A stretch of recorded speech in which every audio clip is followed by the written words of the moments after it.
欢迎来到我们的频道，希望您在这里度过一段轻松愉快的时光。今天我们想为您带来以下新闻：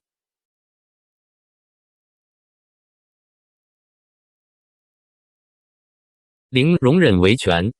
王一博重拳出击，5家公司被告造谣侵权无处遁形。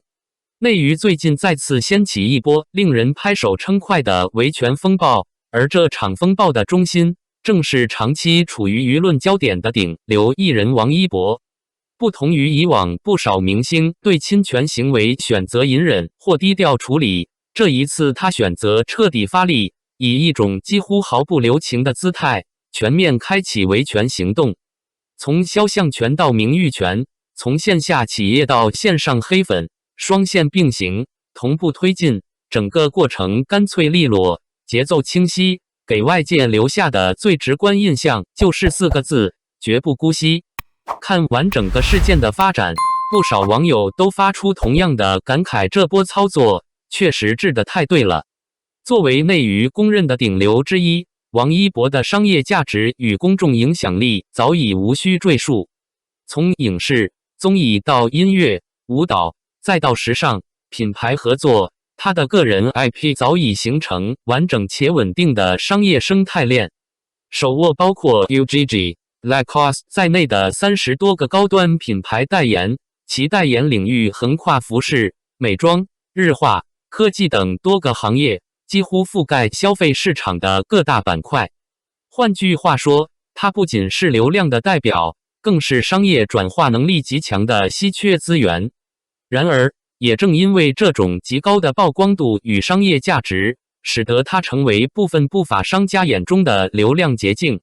现实情况是，一些企业在没有获得任何授权、没有建立任何合作关系的前提下，擅自使用王一博的肖像进行产品宣传，甚至通过虚假关联暗示其代言身份，以此误导消费者，从而实现流量变现与销售转化。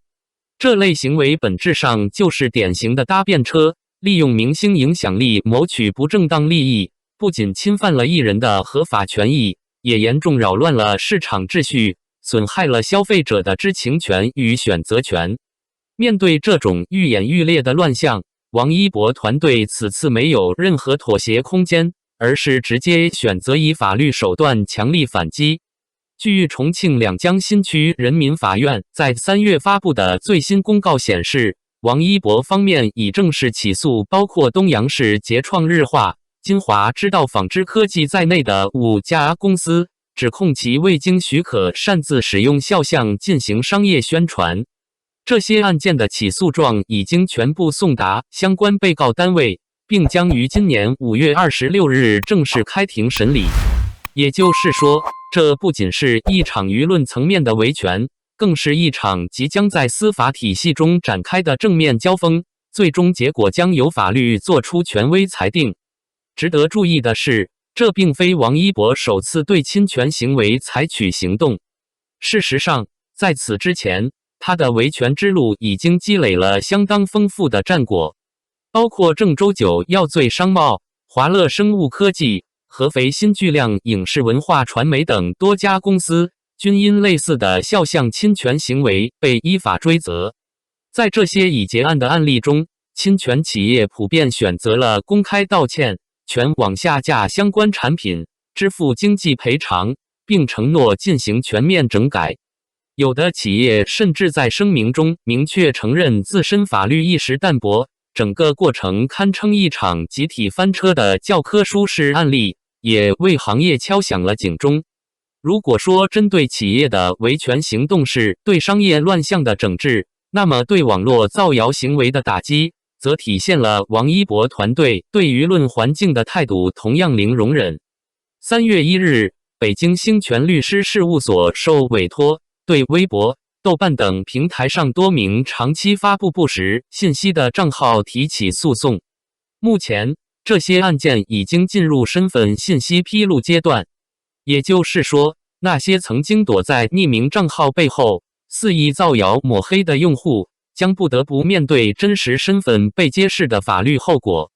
在此前的相关案件中，已经有造谣者被法院判决公开道歉并赔偿2.5万元损失，更有甚者被查出与职业黑粉团伙存在关联。这些案例的曝光，让公众第一次更加直观地看到所谓网络黑产的运作方式，也印证了那句广为流传的话：造谣一张嘴，维权跑断腿。而这一次，随着维权力度的持续加码，那些曾经肆无忌惮的造谣者，终于不得不为自己的行为付出代价。或许在部分人看来，不过是用了一张照片，似乎不至于上升到法律层面。但从法律角度来看，这种认知本身就是一种误区。根据民法典第1019条的明确规定，未经许可使用他人肖像，即构成侵权行为。情节较轻的，需要承担停止侵害、赔礼道歉及赔偿损失等民事责任；而一旦情节严重，甚至可能触及刑事责任。这意味着，所谓蹭图借用并非小事，而是实实在在的违法行为。因此，王一博此次的维权行动，并不是简单的较真，更不是情绪化反应，而是一种基于法律框架下的正当防卫。从更宏观的角度来看，这种行为不仅是在维护个人权益，也是在为整个行业建立更清晰的边界与规则。在一个侵权成本低、维权成本高的现实环境中，如果缺乏足够强硬的案例示范，那么类似乱象只会不断复制与扩散。消息曝光后，网络舆论几乎呈现出一边倒的支持态势，不少网友纷纷表示支持合法维权，拒绝白嫖流量没有授权就使用，被起诉一点都不冤，尊重他人权益是商业行为最基本的底线。这些声音不仅体现了公众法律意识的提升，也说明在长期的信息轰炸与乱象积累之后，社会对于规范市场秩序的期待已经达到了一个新的高度。更重要的是，这种持续且系统化的维权行为正在逐渐改变行业生态。当侵权不再是低风险高回报的灰色操作，而是需要承担明确且可预期的法律后果时，企业在决策时自然会更加谨慎，平台在管理时也会更加严格。换句话说，个体的维权行动正在转化为推动行业进步的力量。从商家角度来看，这无疑是一记重锤。过去依赖擦边球营销获取短期利益的模式，正在变得越来越不可持续。品牌要想真正建立长期价值，就必须回归合规经营与原创内容，而不是依赖他人的知名度进行投机取巧。从用户角度来看，这同样是一种保护，减少虚假宣传，提升消费透明度，让选择更加理性。至于那些长期活跃在网络灰色地带的黑粉群体，这一轮行动更像是一场全面清算。匿名不再是保护伞，造谣不再是无成本行为。当法律开始真正介入并追责时，所谓言论自由的边界也被重新定义。互联网从来不是法外之的，这句话在现实案例的不断累积中，正逐渐从口号变成共识。可以说，这一波维权行动不只是针对某几个企业或个别账号，而是对整个生态链的一次系统性纠偏。从源头的商业侵权，到传播端的舆论造谣，再到法律层面的责任追究，形成了一条完整的闭环。这样的模式一旦成熟，将为更多艺人乃至公众人物提供可借鉴的路径。在这个信息爆炸、流量至上的时代，名气可以通过实力积累，但绝不应该通过侵权获取。